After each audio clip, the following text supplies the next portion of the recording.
Some of you believe that Iowa playoff talk is valid currently. Some of you do not. Saturday will go a long way to determining whether that discussion will continue throughout November. Appreciate you being here, the voice of college football. Comments, questions are always welcome. Leave those in the chat. We would also appreciate your contributions in any way. Please hit the like button. Please subscribe here at the voice of college football. Get on over to Corey's channel from the Hawkeye at the Storm, of course, where you catch Iowa football and basketball coverage on a daily basis. And super chat contributions are appreciated as well. Corey, how you doing today?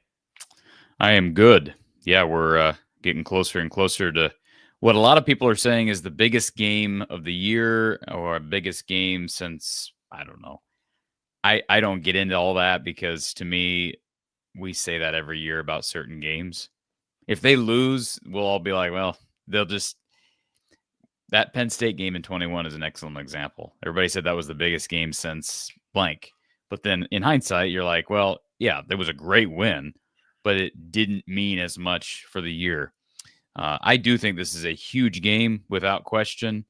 And if they win, they should be in the playoff discussion because of the schedule from there on out is manageable. It does not no guarantees there, but you're talking about dealing. Two of the last three games are against the likes of a backup quarterback at Nebraska and a backup quarterback at Michigan State.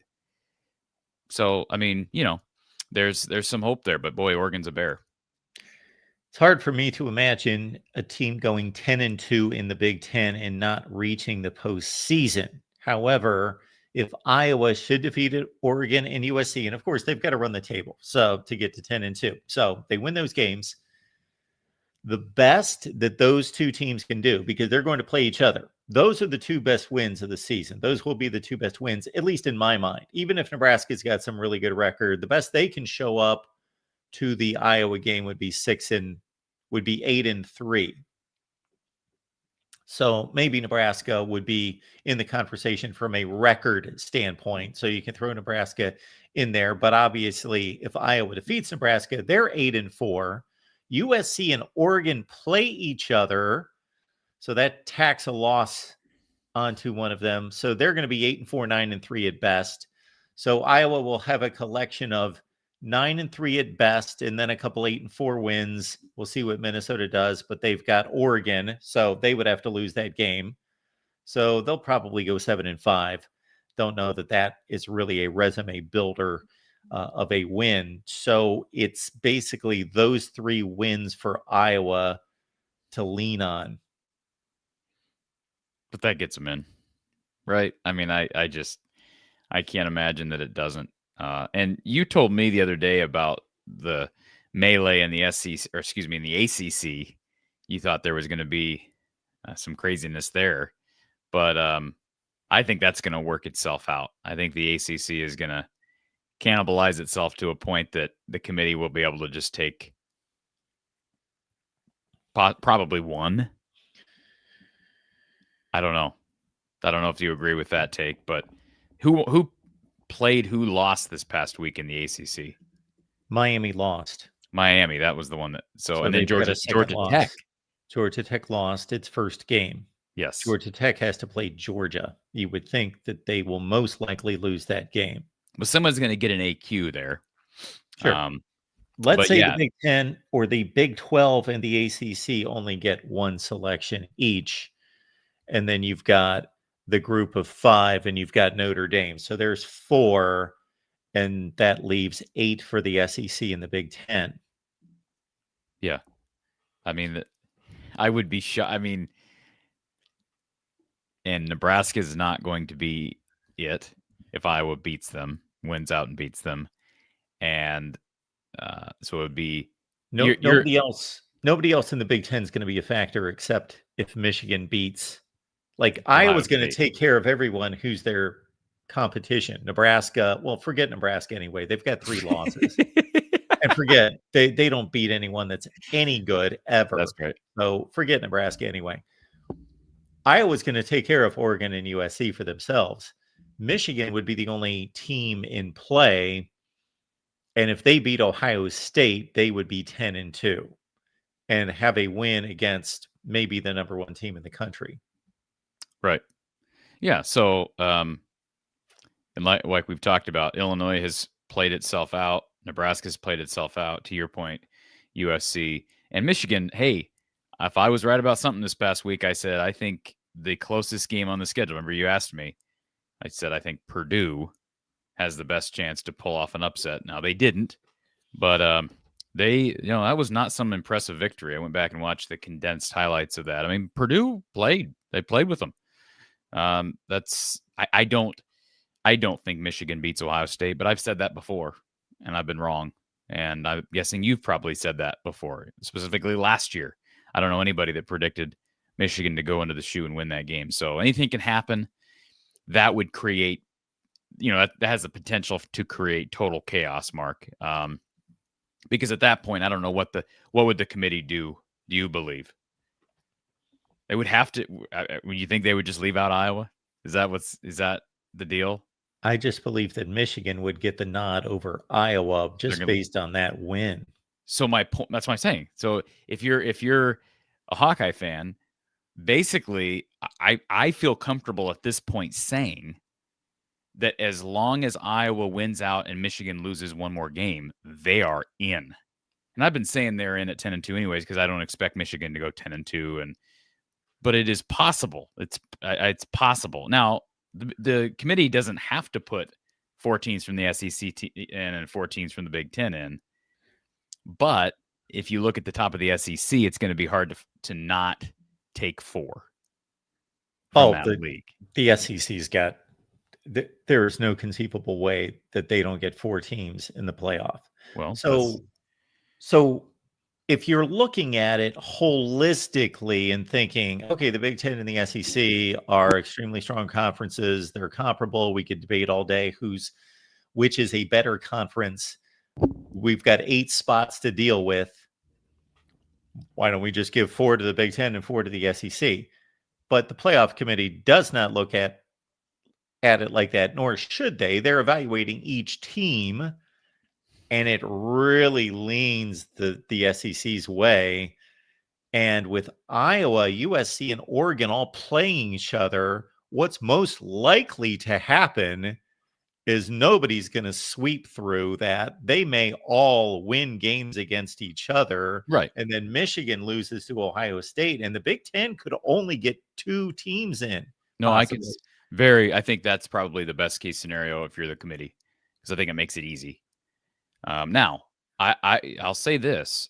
If you are the playoff committee, and I don't think they care 2 bits about what the AP voters do, but the AP poll voters, they have, think about this. We're talking about Iowa being, if they were to win out, the 4th team from the Big Ten in. You've got 1, 2, 3, 4, 5, 6, 7, 8, 9 teams from the SEC that are ranked. Okay. 9. And Iowa, unranked. So that means 9 teams are in the SEC are ranked ahead of the Hawks. So my point is, when is the college football playoff poll getting released? Well, that's a great segue right there, because I'll be live after the rankings are revealed over in the main channel, everyone. Give me a watch here tonight, because this is when the rubber hits the road to start things out on this, to get a feel for what this committee's thinking. So 8 p.m. Eastern time is when the rankings are supposed to be revealed, or start to be revealed, in regards to the show on ESPN. So join me about 8:30 Eastern over on the main channel. Yeah. So, I still have a hard time believing that the committee would leave out a 10-2 Iowa team. But what you just said is true. There's still going to be attrition in the SEC, right? There are going to be teams that beat each other and knock each other out. That's going to happen, similar to what's been happening with the Big Ten. The difference seems to be, these teams that have done that to themselves in the Big Ten have done it a little bit sooner to one another. Schedule makeup wise, look at the schedule. A&M still plays Texas. They still play Mizzou. But they're undefeated. No, I'm saying they're probably going. There's a chance they beat Missouri. They beat. Who did I just say? Texas. They beat Missouri. They beat Texas. It's going to be fascinating to see how this last month plays out. The bottom line for Iowa is if Iowa loses this weekend, it doesn't matter. 9-3, you're out. Unless, and I mean, we've already went over this. 7-2 is not going to get you into the Big Ten title game. It would take all craziness with Indiana and Ohio State these last few weeks, and they would have missed out on the tiebreaker with Oregon. You know, they had and the Indiana. And the Indiana, although again, when you get in 3-team ties, then you start weighing records against one another. Right. But if it's a 3-team tie with, Indiana and Oregon, so no, they got to win out. I mean, if that's what they want, this is the perfect scenario for Kirk Ferentz in Iowa to finally do this. I mean, I say perfect scenario because people, they have no margin for error. Yeah, you're right. But they get this team at home. People are like, Kinnick's going to be rocking. People are excited. They believe. Like, everything right now is set up for them to do this. Doesn't mean they will. I mean, doesn't mean they will. But everything is set up for them to go do it right now. And if they don't, they don't. But if they don't, they will have no one to blame but themselves, because they, when they had the second loss against Indiana, a month into the year, month and a week into the year, whatever it was, most people wrote them off. Not me. I said, hey, they went out, they're in, and I still stand by that. They've snuck through Penn State, and they blew out Minnesota, and they blew out Wisconsin. They got a bye week to heal up some more, and I'm not aware of any major injury issues that they're dealing with right now. I mean, that's the other thing. Like, they've dealt with some throughout the year. Yes, they lost Addison Estrenga earlier in the year. They lost Jazz Patterson for a time, but their running backs seem to be healthy right now. Mark Gronowski is going to really benefit from having this bye week to heal up. I just don't know. Jaden Harrell, I think, is probably going to be healthy, and Jaden Montgomery's played really well in his absence. Boy, Iowa's corners are playing really well. Mark, you tell me, you've watched a lot of Oregon football. What is their biggest strength on offense? Normally, I would just say play calling, because I tend to think of just Oregon's an aggressive, guns blazing type of offense and play calling team. Where is the biggest challenge for Iowa defending this Oregon Ducks offense this Saturday? I've watched a lot of Oregon football. Normally, I would tell you absolutely I have. I saw the fourth quarter, the end of the Penn State game, like the fourth quarter maybe, and overtime. I saw them play Indiana. You didn't watch that Wisconsin game in the rain? I did not. Okay. I knew who was going to win the game. I saw a few plays here and there. Dante Moore, I believe, is the best revelation of just about any player in the country this year. When he and his teammates won the game at Happy Valley, of course, we thought they were playing one of the 5 to 10 best teams in the country, but still playing a very talented team, and they won that game.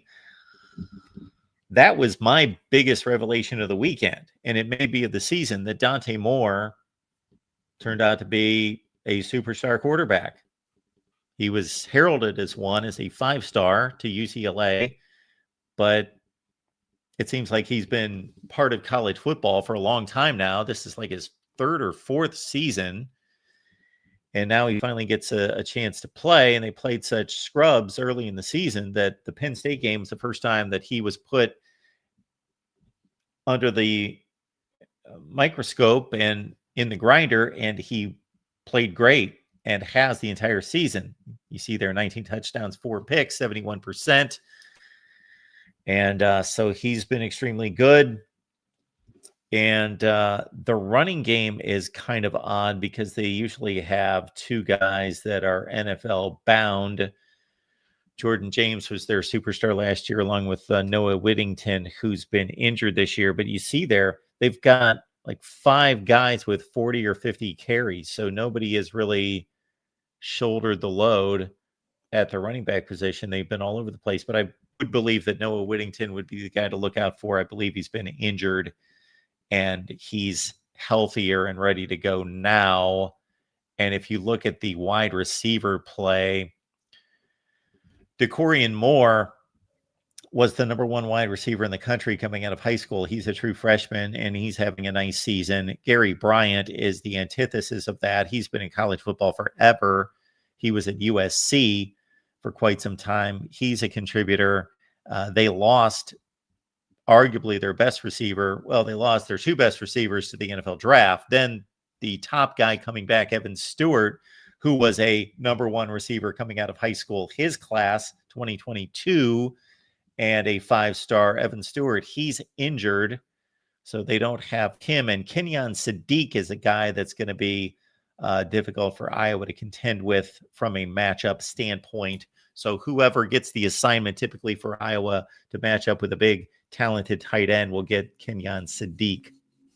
Kenyon Sadiq. It's a great tight end's name. 22 catches, 5 touchdowns.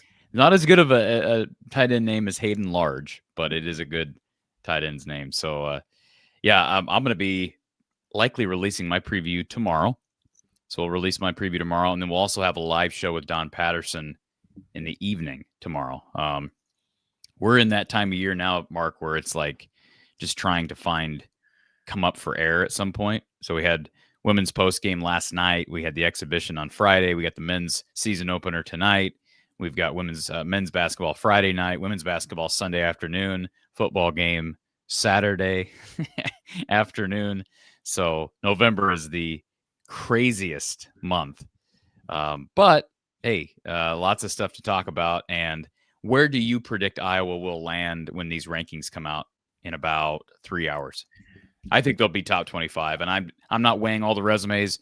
I just believe the playoff committee. I do not believe the playoff committee will favor the SEC to the extent that the AP has, the voters have. I have Iowa at 18. That's my ranking. And I don't think they'll be that generous. I think that they'll be somewhere in that range. Okay. I think that they should be. They took Indiana to the wire. A game, and the committee is supposed to be looking at all these details in a game that Mark Gronowski missed the fourth quarter, and you basically had one blown play that they sold out on, and they lost to an Indiana team that is just a wrecking ball otherwise, including against this Oregon team where they went to Autzen and won by 10 on the road. And the Iowa State loss, we can argue all night about the Iowa State loss. I think we're generally in the same ballpark, even though you may give it a little more favorite.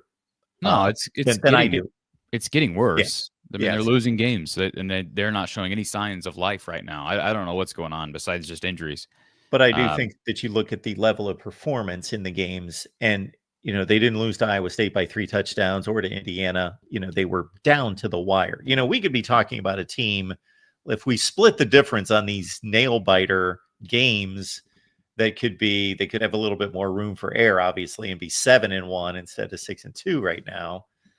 Yeah. And that game was on the road, and it's a heated rivalry early in the year. I'm not saying that, still part of the resume, but it was early in the year and it was on the road. So, and they do, depending on how deep the committee looks at things, I know this isn't the way a lot of traditionalists want to view things and like resumes, but it was it last year that Florida State got left out as a 12-0 team? Or was that the year before last? 2 years ago. 2 years. I get the years mixed up. But they're 12-0, but they lost their quarterback, right? So the committee is grading them based on sort of projecting what they're going to be without their quarterback. I say that only because it's not necessarily a difference of player availability, but if the committee is going to really take a deep dive at Iowa, maybe you give Iowa some grace because they lost to Iowa State week 2 with a quarterback who, it was not yet comfortable and now appears to be comfortable in a new system. So could you argue they're a different team than they were then? Yeah, I mean, probably. They're a better team, and Iowa teams tend to get better as the year goes on, as opposed to Iowa State teams that appear, at least right now, to be getting worse. So, and this question from Matthew, anyone want to tell me the best Oregon win? I mean, to win in Happy Valley, I know people are going to look at that like that was a really good win, a very, very good win. That Penn State team was number 1, number 2, somewhere in there at the time. I mean, they've lost games since then. I understand that, but they hadn't fired their head coach. They hadn't started losing yet. They were as talented as anybody. I still count that as an exceptional win. And that's, in my opinion, I haven't been to Death Valley, but that's the most difficult place to play, especially at night. I'm going to back off of the exceptional part of that. How could that not be an exceptional win? How could winning on a whiteout not be an exceptional win ever? I can't imagine a scenario where you don't say that's an exceptional win. And a team that was preseason top 5. I don't think it's exceptional because they had. Let's go back to one of your argument points, which is a good one. What had Penn State done to prove that that was all preseason talent, NFL draft, what they did last year and all that? Yeah, sure. They won 3 non-conference games against 3 high school football teams, basically. Yes.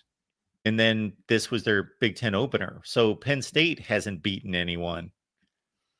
By the way, can I just, not to change the subject, but Penn State, what is the deal with Ohio State? So you're high on your Ohio State honcho horse right now, and you texted me over the weekend because you were all pumped up about how great Ohio State is. Why would I not be?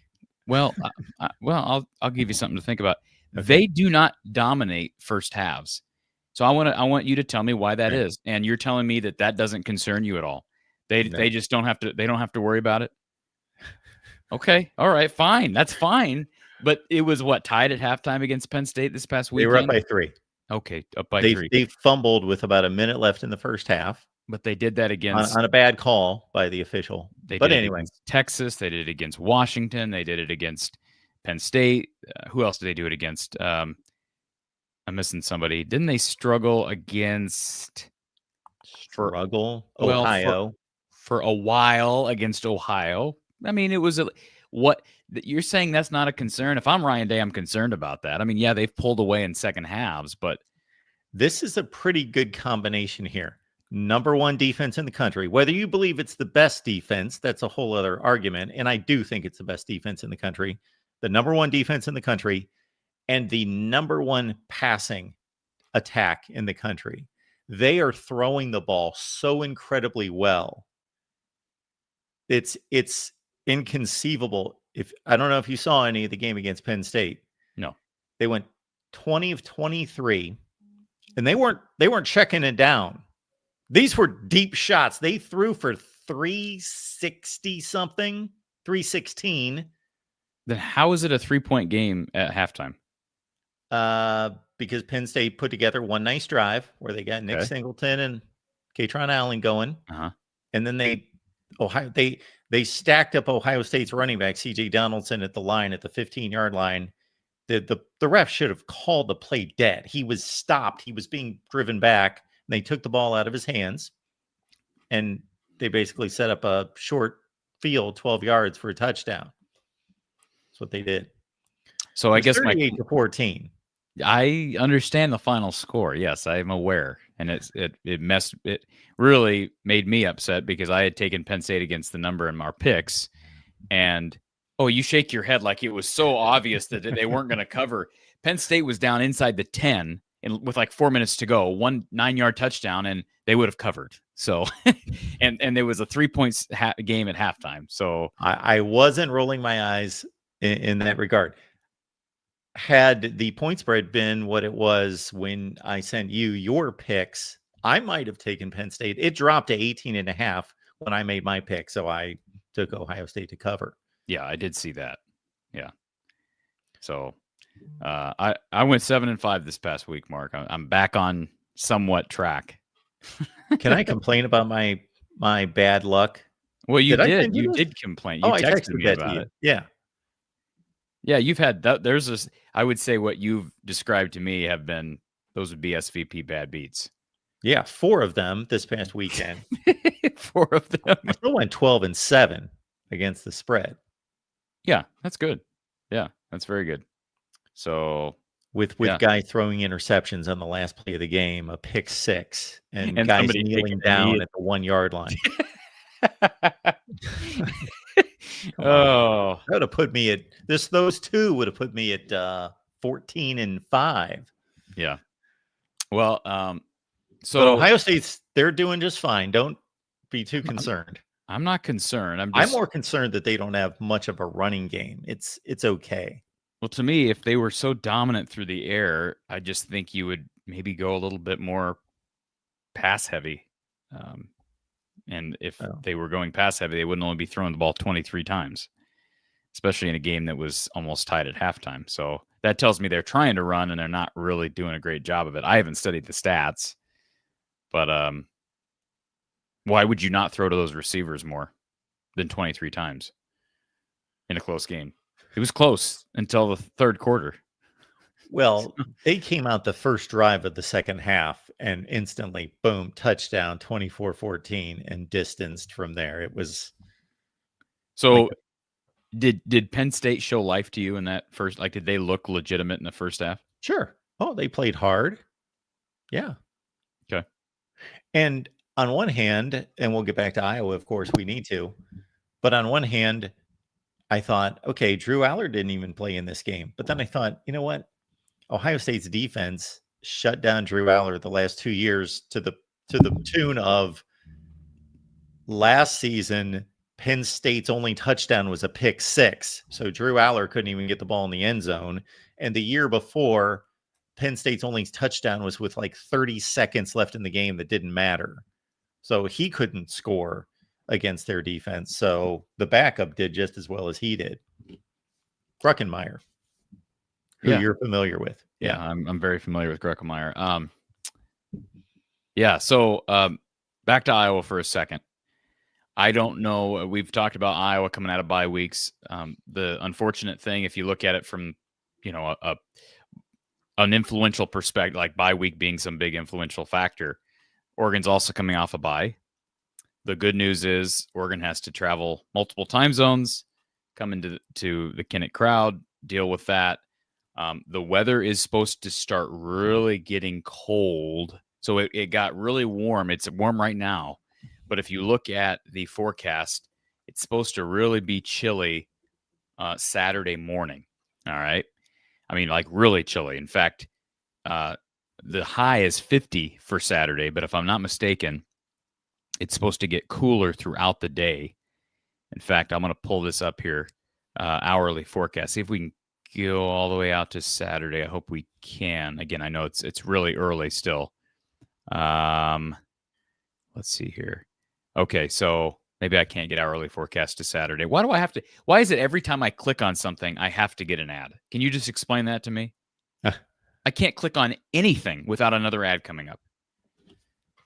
Anyways, I'm just trying to contemplate those temperatures because it's only been a year and a half since I've been out of that, but I can't think about being in 50-degree weather. Oh, it's going to be cooler than that. But hey, how about this? This is hey. Let me just share. I'll just share my screen so we can all look at this together because we don't talk about weather enough on this show and on my show, but it is a factor when you start talking about playing football. How about this? So for Saturday, let's zoom out a little bit here. Okay, cloudy with a couple of showers. Real feel of 45 degrees. Wind gusts of 23 miles per hour. 87% chance of precip. 17% chance of thunderstorms. So obviously afternoon kick. Let's click on afternoon. Real feel of 41. So like I said, it's going to keep getting cooler as the day goes on, not warmer. And about the same for wind. So it's going to likely be moist, cold, and windy. Oregon did just play in these types of conditions here. Now, I don't know how cold it was on that day, but this is going to be what's interesting about it is if you look at the forecast, if you look at the daily forecast, it's like the coolest day we've had so far in the state of Iowa this fall.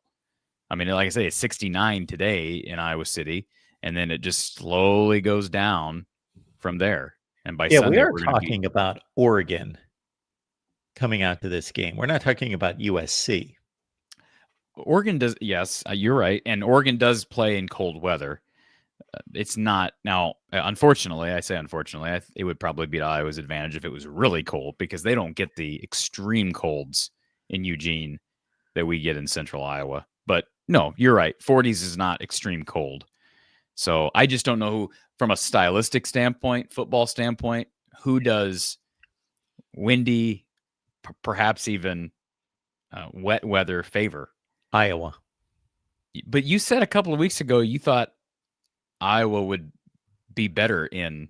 I thought you said that. You said you thought Iowa would be better with still dry conditions. You never said that? Against Oregon, we talked about that. I thought we did. Weather conditions weeks ago for the Oregon game.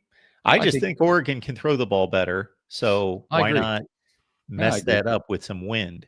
Who has a better run game between these two? I mean, you mentioned how balanced Oregon is, but you think Iowa has a better run game. Yeah. Well, I'll tell you this. They do. I'll tell you something else, buddy boy. It's going to be something having Mark Gronowski as a threat in a game like this because, you talk about big games Iowa's played in, whether you want to go back to Penn State of 2021. I know they've had Ohio State a couple of times. Those games have been flops, but they have not had in a game like this a quarterback who's dual threat. And then he was a difference in the Penn State game, busting out a couple of runs to end that game. He ran all over Wisconsin. And he just didn't, early on in the year against Iowa State, I don't know what it was about that game. He ran a lot, but he just wasn't as effective, partially because they hadn't opened up the pass offense enough. Now, Mark would have you believe that Iowa's pass offense is terrible. In fact, Mark believes the offense is terrible. He texted me, "Hey, listen, you want to read the text I said that ranking is terrible. When you rank 122 out of 136, that is terrible. I didn't say that the offense, I don't believe that the statistics tell the entire story. I just said that ranking is terrible. If you Mark texted me on Saturday. Yeah. Right? This Whenever it was. Sure. That you texted me on Saturday. I'll read your text message. Okay. And then you can defend it. Just be careful which ones you read. Okay. You said, no, this is what you said. Okay. This was unprompted. This was just totally unprompted. I initiated it. You said, I was defending Iowa this week in terms of the rankings. Then I looked at the offensive rankings. 122. They're still terrible. That's what you said. They are still terrible. And then I think I backed up on that to say something that they're functional, but that ranking is terrible.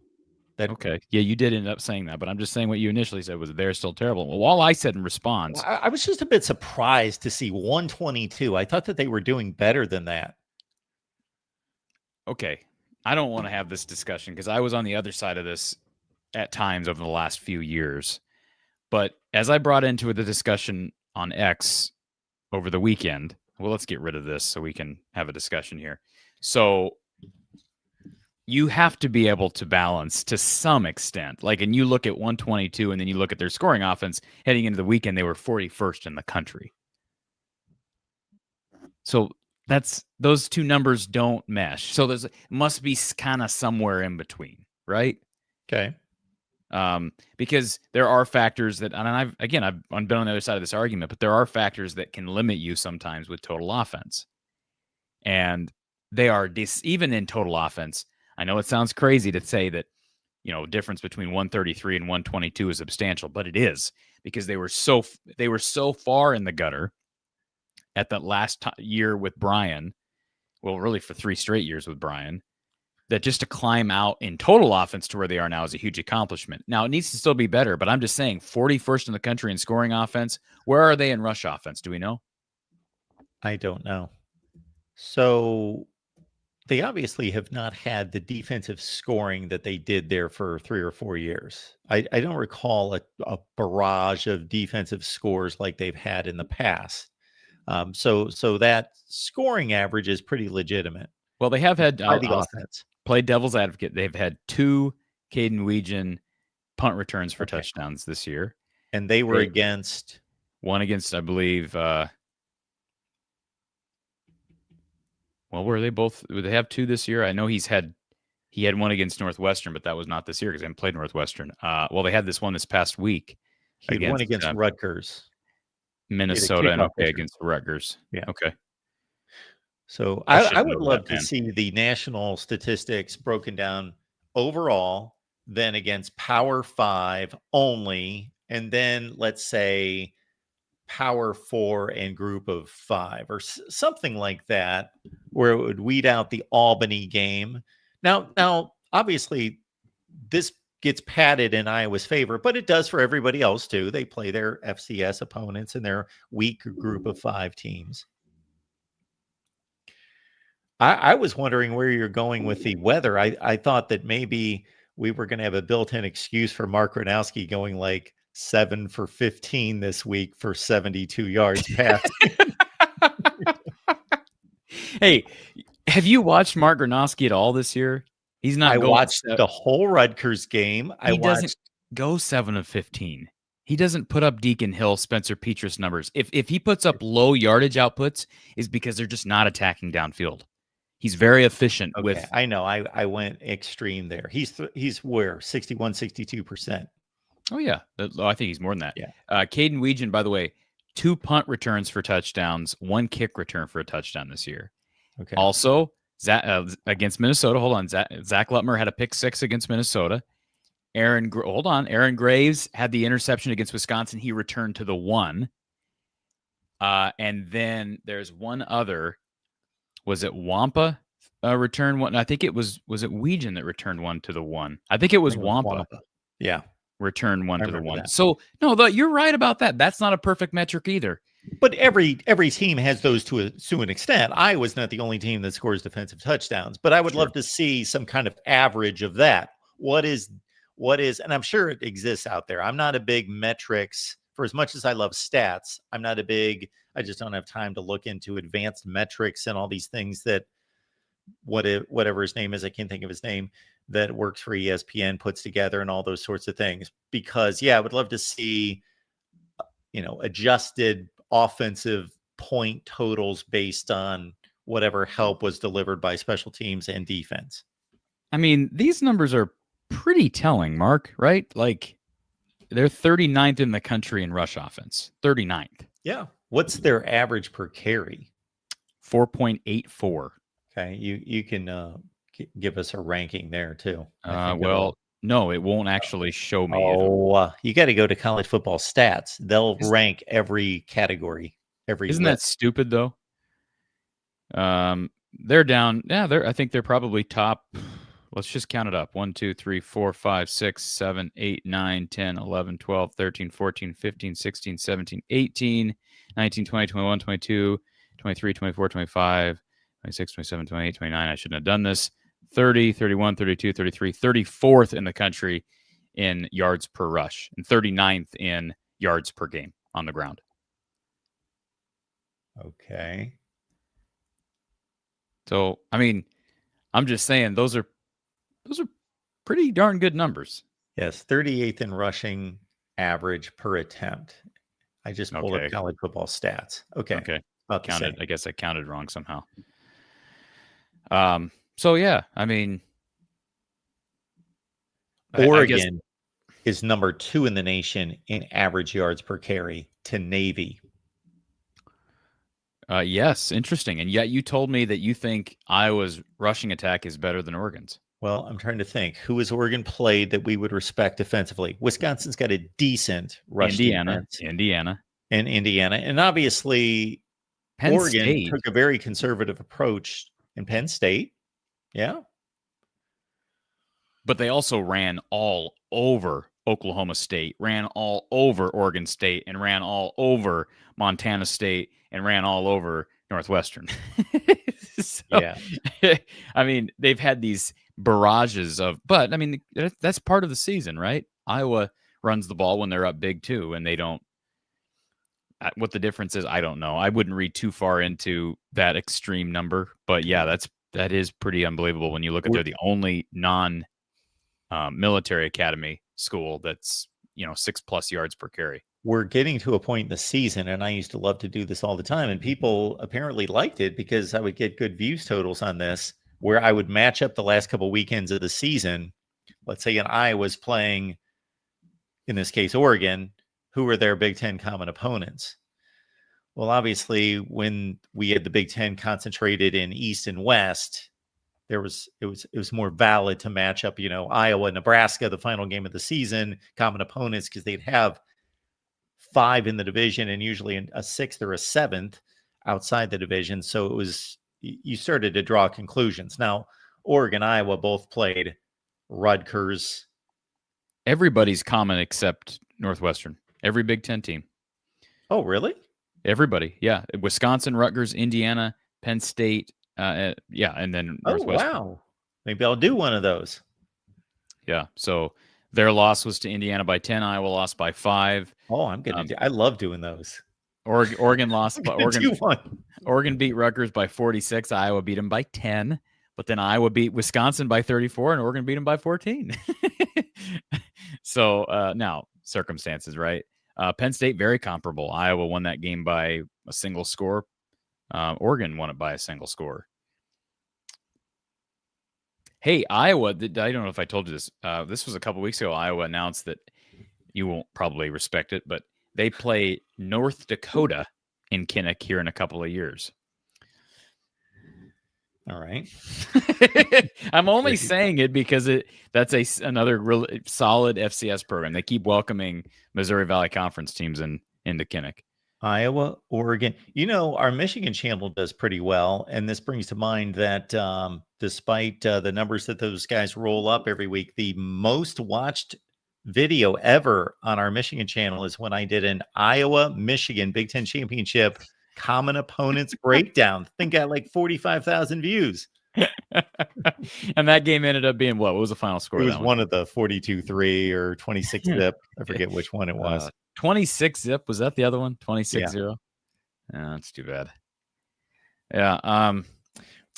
Let me note this. I watched Dan Lanning's news conference right before we came on. Yes. Really nothing notable except for the Oregon beat writers at least had the general knowledge of this is what Iowa does well. This is who they are. Phil Parker knows what he's doing. He's one of the best in the business. The defense is always stingy. They don't get beat over the top. The special teams, possibly the best special teams return man since fill in the blank, those sorts of things. There was one, I won't call it stupid or moronic, but that could be stated, question made by a particular female who said, I guess she did the mileage. I guess she looked this up on maps or something. She said, this is the closest road Big Ten game for Oregon this season.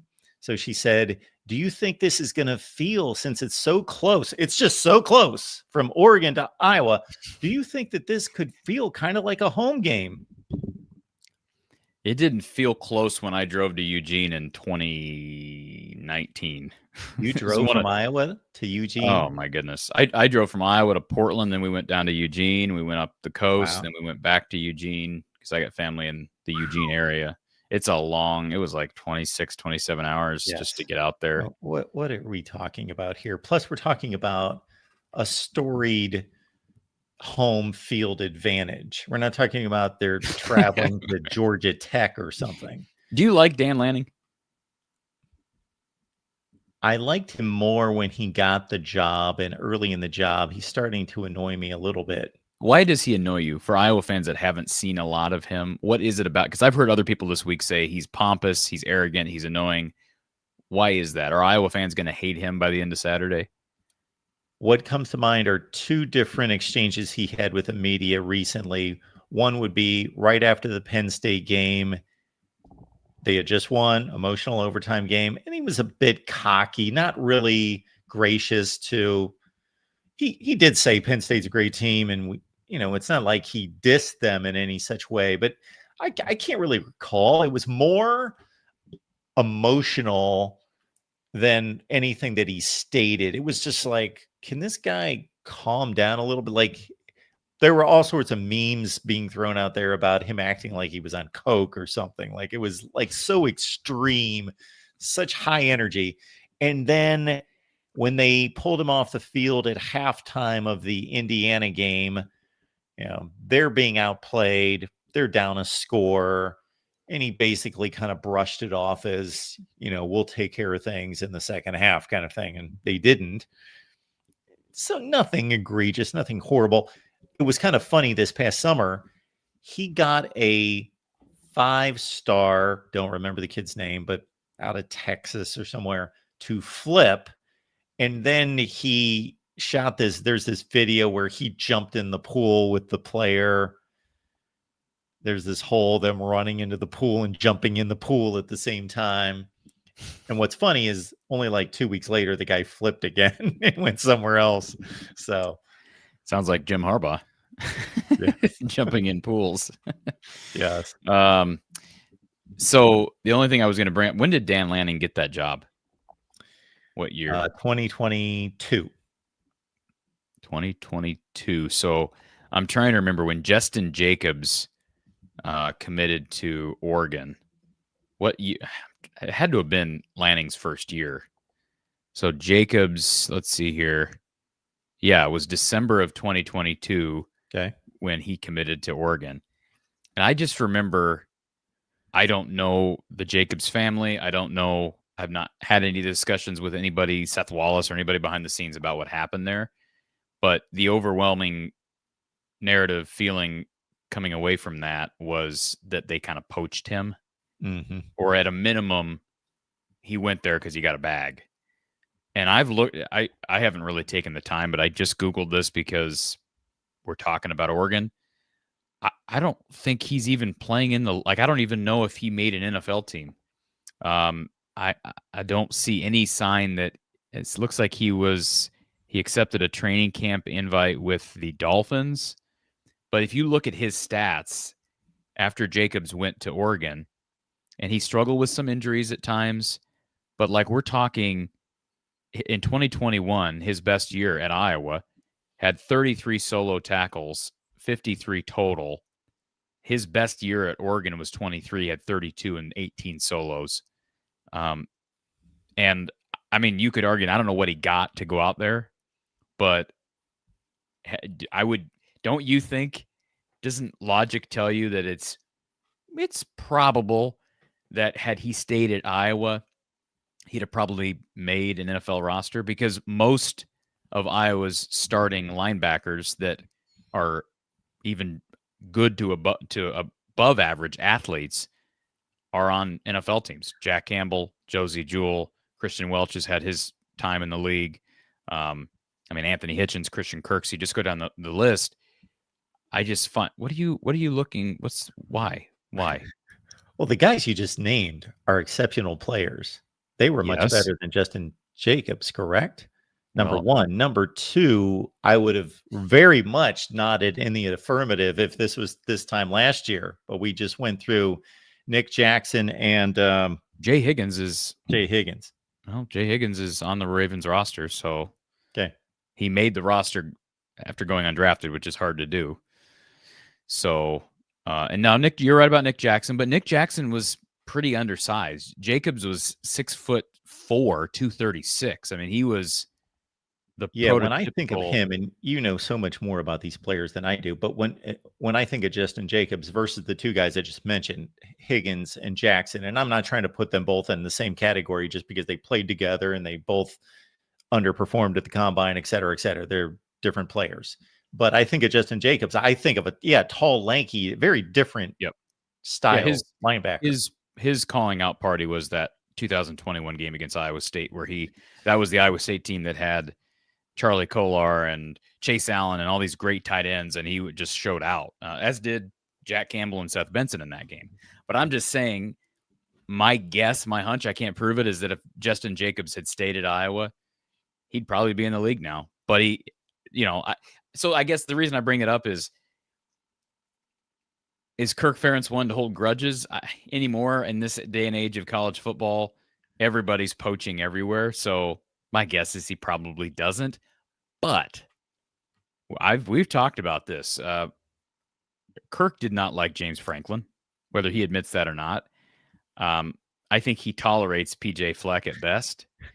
So those types of personalities don't rub him the right way. I don't know how he feels about Matt Rule. To me, Matt Rule has gotten annoying, really annoying.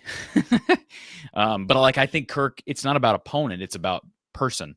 I think he's got a ton of respect for Matt Campbell, and why wouldn't he? Has Matt Campbell ever said anything that's that controversial? I mean, he's very much cut from the same cloth as Kirk. So I guess my point is, my guess is Kirk, maybe there's going to be this immense amount of respect between Dan Lanning and Kirk, but from everything I've heard and been told and seen from Dan Lanning, he runs that program, I don't want to say the polar opposite than Kirk, but a lot different from Kirk. Personality is a lot different than Kirk. And Sure. if there was any, if Iowa has reason to believe that they poached Justin Jacobs in 2021, I guarantee you Kirk hasn't forgotten that. Sure. I do think that coaches that come from, even though Dan Lanning's been all over the place, and he mentioned during his response to the reporter who asked about it, maybe feeling like home playing at Kinnick Stadium for Oregon. He did mention that he was on the Pitt staff as a graduate assistant and he said, believe me, it's not going to feel like a home game because I know what it's like at Kinnick Stadium when the crowd's roaring. And he went on and he was very complimentary. Kirk Ferentz of Iowa, the way they play football, fundamentally sound, all the things that you would expect. Very, very complimentary of the fans and how knowledgeable they are and how they show up for games and make it one of the most difficult environments in college football. So I don't want to go overboard on a few impressions of Dan Lanning. I think he's doing a great job.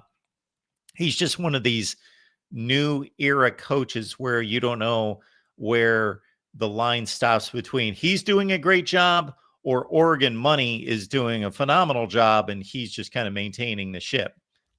Yeah. And he is a Midwest guy. He's from Missouri. So, there's the connection there. But I didn't realize he was on that Pitt staff 2011 for 1 year. And that was Iowa had the home and home. Must have been, no. Wait a minute. It was later than that. I thought it was 2015-16 range, 2014-15. No, he's right. Of course he is. They played 2 home and homes with Pitt. Okay. They played 2014-15 and they must have played 11 and 12. I remember them playing 12 because that was a big comeback game. Iowa was down like 3 scores and Iowa went 4-8 that year, but I believe that was the year where Vandenberg and Cavante Martin-Manley and Keenan Davis came back from like 21 points down. I don't remember that game at Pitt, but I'm assuming they played in 21 because I know they played in 12.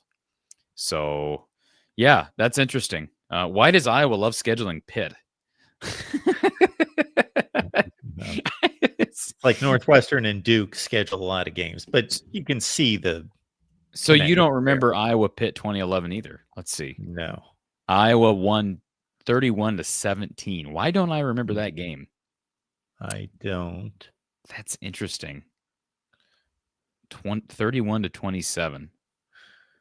When we look at the point spread here, according to Vegas, Oregon's a 6-point favorite on the road. I think we both could have just about guessed that.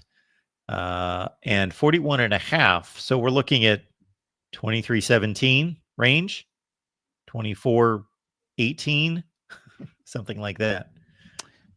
2011 was the big Iowa comeback. I'm sorry, Mark. So that year with Dan Lanning was the year that Iowa had to come back. It was 24-3, and their head coach was... I recognize the guy, but I can't think of his name. Head coach at Pitt in 2011. This was before Paul Christ. Yes. This would have been. I can show you the guy. What the guy looks like. I know everybody's coaches. My goodness. You're going to show him to me? Well, I had a screenshot of him. Somebody will probably throw it up in the chat before I. Yeah, there he is. I'm not looking at the chat. Because I don't want to let this. I know who the coach is. I just can't think of him. So here, I'll show you the picture so you can just see who it is. Let's see here. 2011 Pitt. Who is this guy? Oh, that is. Oh, he looks very familiar. That is. Who is that guy? Oh, somebody in the chat will tell us. Is that Todd Graham? That's not the name I had, but maybe it is Todd Graham. It's Todd Graham, isn't it? Who also coached at Arizona State and Hawaii. Yeah, I think you're right. Yep. Where's he at now? He had a good run at Arizona State, led them to one Pac-12 championship game. But when he went to Hawaii, he had some off-field issues, like treatment of player kind of issues, and has not been heard from again since, unless he's like an analyst somewhere or Interesting. hiding in the NFL. Okay. Well, Dan Lanning learned from him. I'm just saying he did. He was in the GA there for 1 year at Pitt when Todd Graham was the head coach, and they blew a 21-point lead to Iowa in Kinnick. So you don't think Kirk's crazy about PJ Fleck?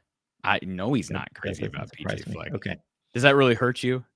Well, what hurt me was that particular Saturday. This is unlike me, but I was gone for the entire college football Saturday. Yeah. And except for like the first half of the first games. And to come home late that night. No, actually, I stayed somewhere. Anyway, checking my phone late at night and seeing 41-3 really just, I got to say that hurt you, didn't it? That hurt me. Yeah. So did you end up watching some of that game? It wasn't like I was rooting for Minnesota to win. I just thought it would be a better game than that. Yeah, you don't expect Iowa to put up 41 against a defense in Minnesota that was pretty good. Now, Minnesota they gave up a special teams touchdown and a pick six, so that hurts you, right? I mean, well, that's part of it. That is part of it. Counts. Yeah. Terrell Summage says, Corey, Gronk is trash. Who is Gronk? Who is Gronk? Do we know Iowa's quarterback's name? It's not Gronk. It's not Gronkowski. Okay, come on, man. What are we doing here? Anyways, yes. Post game tonight after the men's opener, we'll have a live show with Don Patterson tomorrow night. Live men's post game Friday. Live football post game Saturday. Live women's post game Sunday.